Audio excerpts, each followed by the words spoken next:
Good morning students, मैं Anuradha Chaturvedi, Bharatiya teachers training college Anantpura Kota. बच्चों, आज हम अपनी वीडियो में डीएलएड प्रथम वर्ष के विषय द्वितीय विषय जो है इसका शिक्षा के उद्देश्य, ज्ञान एवं पाठ्यचर्या के फर्स्ट यूनिट का टॉपिक ले रहे हैं प्रकृतिवाद। इस टॉपिक के अंतर्गत ये बताया गया है कि जो हमारे प्राचीन दर्शन रहे हैं जैसे आदर्शवाद, प्रकृतिवाद, प्रयोजनवाद, यथार्थवाद, इनके अनुसार शिक्षा क्या है, इसमें शिक्षक क्या करता है, पाठ्यक्रम कैसा होना चाहिए, शिक्षण की विधियां किस प्रकार से होनी चाहिए, इन सब के ऊपर इसमें चर्चा की गई है। तो किसी भी चीज़ पर चलने से पहले उसका अर्थ जानना आवश्यक होता है, इसलिए सबसे पहले हम प्रकृतिवाद के अर्थ के ऊपर चर्चा करेंगे। तो आप ब्लैक बोर्ड पर देखिए, इसमें मेरा प्रकरण प्रकृतिवाद। सबसे पहले हमने इसके समर्थकों की बात की है। तो इसके समर्थकों में जो इसके प्रमुख समर्थक हैं, जो कि हमारे आरपीएससी में भी क्वेश्चंस आते हैं और हमें बिल्कुल इम्पोर्टेंट याद रखने वाली चीज़ है, रूसो और वॉल्टेयर जो है इसके वो प्रमुख समर्थक हैं। जब भी प्रकृतिवाद की चर्चा की जाती है रूसो का नाम जरूर आता है, बिना रूसो के प्रकृतिवाद की कल्पना हम नहीं कर सकते हैं। तो रूसो और वॉल्टेयर, इनको मैंने नीचे अंडरलाइन कर रखा है इसीलिए कि पेपर में आपसे एग्ज़ाम में वन नंबर वाले क्वेश्चंस में भी पूछा जा सकता है कि प्रकृतिवाद के प्रबल समर्थक या प्रमुख समर्थक कौन से हैं, तो आप रूसो को लगाएंगे, वॉल्टेयर को लगाएंगे, और जब मुख्य रूप से रूसो का ही नाम होगा उसमें अगर 4 ऑप्शंस में, तो आप रूसो को ही टिक करेंगे। तो ये इसके समर्थकों की बात करी थी। अब हम इसके अर्थ को, प्रकृतिवाद के अर्थ को निम्न बिंदुओं के अंतर्गत देख सकते हैं।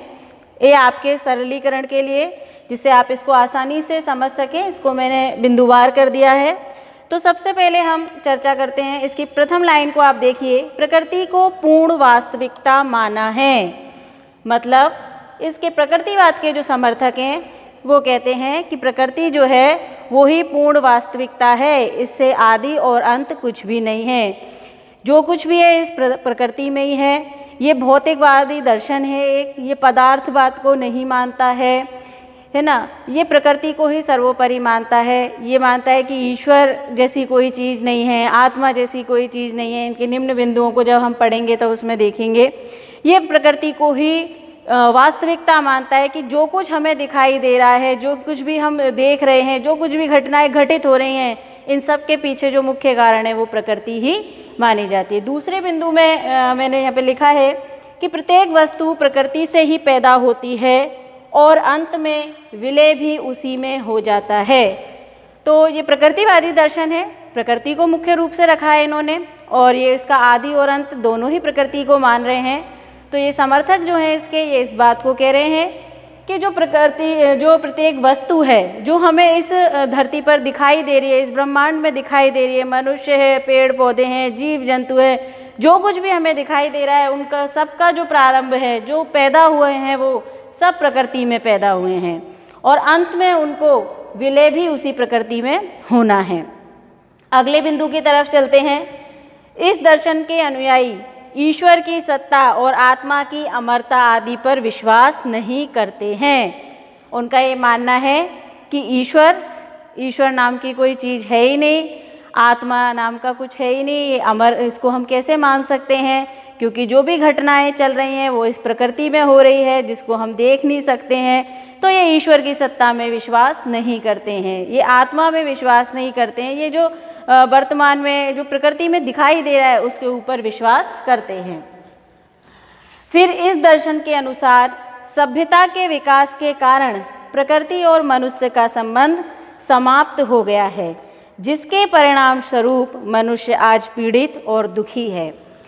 तो प्रकृतिवादी जो अनुयायी हैं उन्होंने इस बात के ऊपर जोर दिया है कि ये हमारी जो सभ्यता का विकास हो रहा है, हम ये आधुनिकीकरण की तरफ जा रहे हैं, यंत्रवाद की तरफ जा रहे हैं, तो इस वजह से मनुष्य का और प्रकृति का जो संबंध है वो ख़त्म होता जा रहा है, और उस ख़त्म होने की वजह से हमें विभिन्न प्रकार की बीमारियां, रोग, दुख, निराशा, पीड़ा ये हमको भोगनी पड़ रही है, क्योंकि हम प्रकृति की तरफ ही नहीं जा रहे हैं। अभी रिसेंटली आपका ये कोरोना वाला जो उदाहरण है, इसमें आप देखिए ऑक्सीजन की कमी आने लग गई, ऑक्सीजन की कमी क्यों आई? क्योंकि मानते हैं कि प्रकृति में जो पेड़ पौधे हैं इनसे हमें पर्याप्त मात्रा में ऑक्सीजन प्राप्त होती है, लेकिन आधुनिकीकरण हुआ, नगरीकरण हुआ, उसके बाद में बिल्डिंग्स बनी, जंगलों को काटा गया, पेड़ पौधों को ख़त्म किया गया, तो उतनी हरियाली नहीं मिल पाई जितनी की आबादी है। और आज परिणाम ये हुआ कि ऑक्सीजन जैसी जो मुख्य चीज़ है जिससे मनुष्य जीवित रहता है वो ही ख़त्म हो गई।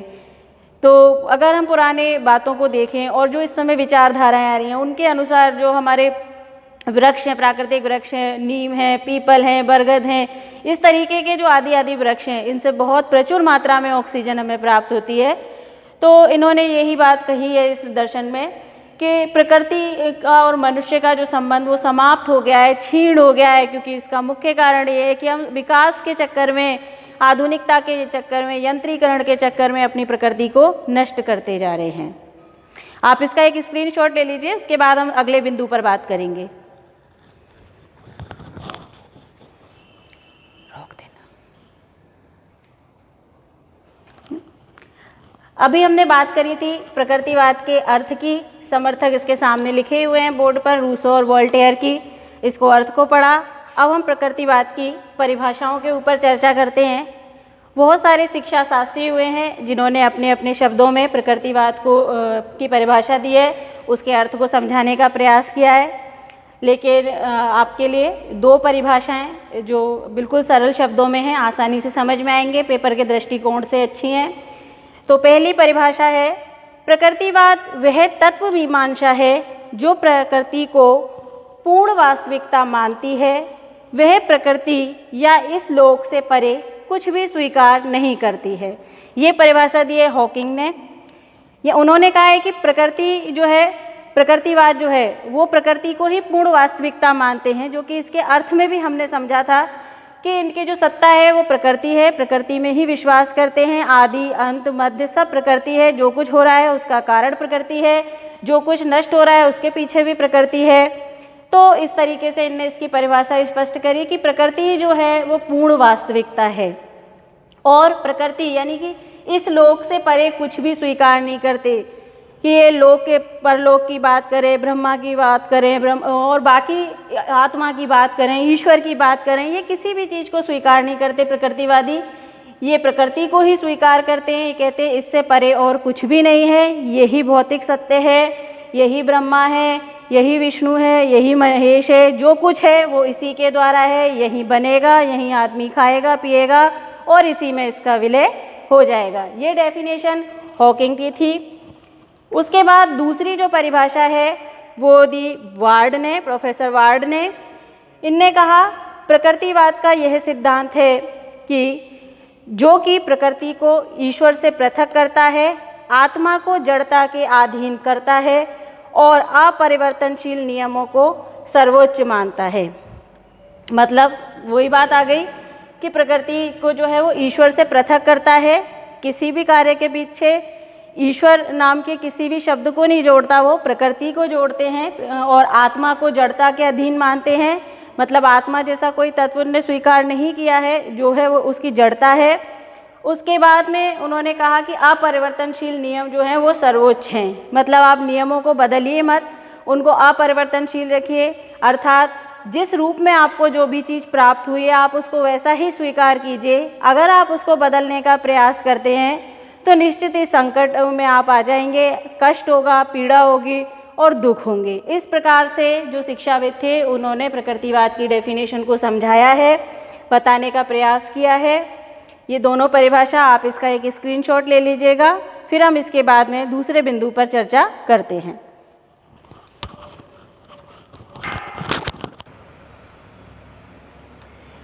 प्रकृतिवाद में हमने अभी बात की प्रकृतिवाद के अर्थ की और उसकी परिभाषाओं की। अब हम बात करेंगे कि प्रकृतिवाद के सिद्धांत क्या हैं, प्रकृतिवाद किन सिद्धांतों पर काम करता है, ये किसको सर्वोपरि मानता है, क्या कारण मानता है, ये इसके सिद्धांतों के अंतर्गत दिए गए हैं। अब हम बात करते हैं इसके सिद्धांतों की। तो ये ब्लैक बोर्ड पे इसके 5 सिद्धांत हैं। सबसे पहले प्रकृति ही जगत का कर्ता है, मतलब प्रकृति को ही जगत का कर्ता बताया गया है। आदि अंत मध्य शुरुआत विनाश विलय जन्म मरण सब प्रकृति के अंतर्गत ही है, प्रकृति ही जगत का करता है। इसके अलावा दूसरी कोई सत्ता नहीं है जिसमें कि व्यक्ति का या जीव का जन्म होता है, फिर मरण होता है, फिर वो इस लोक से दूसरे लोक में जाता है। ये इस धारणा को बिल्कुल नकारते हैं और इनका सिद्धांत ये कहता है कि प्रकृति ही जगत का करता है, सब कुछ करने वाला यही है, आदि भी, अंत भी, विनय भी, विनाश भी और जन्म भी। बात करते हैं हम इसके दूसरे सिद्धांत की, अंतिम सत्ता भौतिक जगत। अर्थात जो अंतिम सत्ता है वो भौतिक जगत है जो हमें यहाँ दिखाई दे रहा है, इसके अलावा कोई और दूसरा जगत नहीं है। यही अंतिम सत्ता है इसी की, इस जगत की, जिसमें कि प्रकृति काम कर रही है, प्रकृति के द्वारा सब कुछ हो रहा है। जो कुछ है जो हमें दिखाई पड़ रहा है, जिसको हम प्रत्यक्ष रूप से अपनी आँखों से देख रहे हैं, जिसके अंदर हम अपना सारा जीवन व्यतीत कर रहे हैं, वही अंतिम सत्ता है, वो भौतिक जगत ही अंतिम सत्ता है। इसके अलावा कोई लौकिक, कोई पारलौकिक और दूसरा जगत नहीं है। फिर इसका जो सिद्धांत है वो अपने तीसरे रूप में आया और इसने इस बात को कहा, प्रकृतिवाद ने, ईश्वर एवं आध्यात्मिक मूल्यों में अनास्था।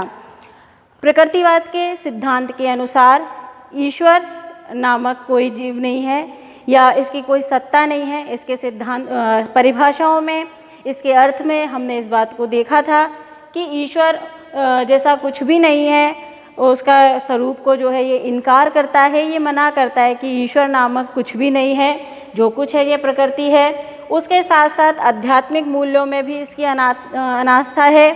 ये आदर्शवाद की तरह आध्यात्मिक मूल्यों में विश्वास नहीं करते, नैतिक मूल्यों में विश्वास नहीं करते। ये केवल जो वास्तविक दिखाई दे रहा है, जिसमें अपना जीवन चल रहा है, जिस प्रकृति के अंतर्गत, उसी को मानते हैं। तो इस प्रकार से ये ईश्वर एवं आध्यात्मिक मूल्य साथ साथ नैतिक मूल्यों में भी कोई विश्वास नहीं करते, इनकी आस्था इसके प्रति नहीं है। जब अब बात करते हैं इसके चौथे सिद्धांत की, चौथा सिद्धांत इस बात को कह रहा है कि बंधन मुक्त स्वतंत्र जीवन, अर्थात व्यक्ति बंधनों से रहित है, यानी ये जीव है जिसकी ये कल्पना कर रहे हैं, ये बंधनों से रहित है, इस पर किसी प्रकार का बंधन नहीं है, किसी प्रकार से कोई इसको रोक नहीं सकता। ये स्वतंत्र है, ये स्वतंत्र रहकर अपना जीवन व्यतीत कर रहा है, ये स्वतंत्र रहकर अपने जीवन को जी रहा है, क्योंकि ये बुद्धिजीवी प्राणी है। इसका जन्म इसीलिए हुआ है कि ये प्रकृति में आए, उसके बाद में अपने हिसाब से अपने जीने के लिए, अपने जीवन यापन के लिए अपना जो भी एकत्रित करना चाहता है उसको एकत्र करे, वो भी स्वतंत्र रूप से, किसी प्रकार के बंधनों में बंध करके नहीं, बल्कि स्वतंत्र रूप से। इसका जो पांचवा सिद्धांत है वो इस बात को कह रहा है कि मानव जो है वो उच्चतम प्राणी है। तो आप जानते हैं मनुष्य का जन्म जब होता है तो वो ना तो चलना, बोलना, कुछ काम करना, खाना पीना कुछ भी नहीं जानता। धीरे धीरे उसके जो पशु समान प्रवृत्तियां हैं उनको परिष्कृत करके उनको डेवलप किया जाता है, उनको सृजन किया जाता है। उसके बाद में ये बुद्धिजीवी प्राणी जो मनुष्य है ये अपने जीवन का विकास करता है, आविष्कार करता है, इसकी आवश्यकताएं बढ़ती जाती है, वैसे वैसे ही आविष्कार करता जाता है। तो इन्होंने जो मनुष्य को उच्चतम प्राणी माना है और माना है कि इस प्रकृति में जो भी कुछ घटनाएं हो रही हैं, जो भी कुछ आविष्कार हो रहे हैं, उसके पीछे मनुष्य का हाथ है, मनुष्य की बुद्धि है, क्योंकि ये प्रकृतिवादी हैं, ये प्रकृति को सर्वोपरि मान रहे हैं। तो इनके अनुसार ईश्वर और आत्मा नाम के कोई तत्व नहीं है, जो कुछ है ये भौतिक जगत है, जो हमें दिखाई दे रहा है, जो भी प्रकृति में है वो ही सब कुछ है, प्रकृति ही करता है। और इसके जो सिद्धांत है वो बिल्कुल उसी तरीके से काम कर रहा है कि मतलब आदि और अंत दोनों ही प्रकृति है, उसके अलावा कुछ भी नहीं है। मनुष्य का जन्म और उसका विनाश यानी कि उसका विलय जो है वो यहीं से होता है और यहीं ख़त्म हो जाता है। तो इसके अर्थ और परिभाषाओं में हमने जिन बातों को समझा उन्हीं को इस सिद्धांतों में देखा है। ये पॉइंट्स के रूप में आपके सामने है मुख्य बातें। सबसे पहले हमने बात की प्रकृति ही जगत का करता है, उसके बाद में हमने बात की कि अंतिम सत्ता जो है वो भौतिक जगत है, फिर हमने बात की कि बंधन मुक्त स्वतंत्र जीवन है, फिर ईश्वर और आध्यात्मिक मूल्यों में कोई विश्वास नहीं है, फिर उसके बाद में मानव उच्चतम प्राणी है। इस प्रकार से प्रकृतिवाद ने अपने सभी 5 सिद्धांतों को बताया और इन्हीं में को समेट करके हम देखते हैं कि प्रकृतिवाद क्या कहने का प्रयास कर रहा है। आप इसका एक स्क्रीनशॉट ले लीजिए, हम दूसरे बिंदु की तरफ चलेंगे।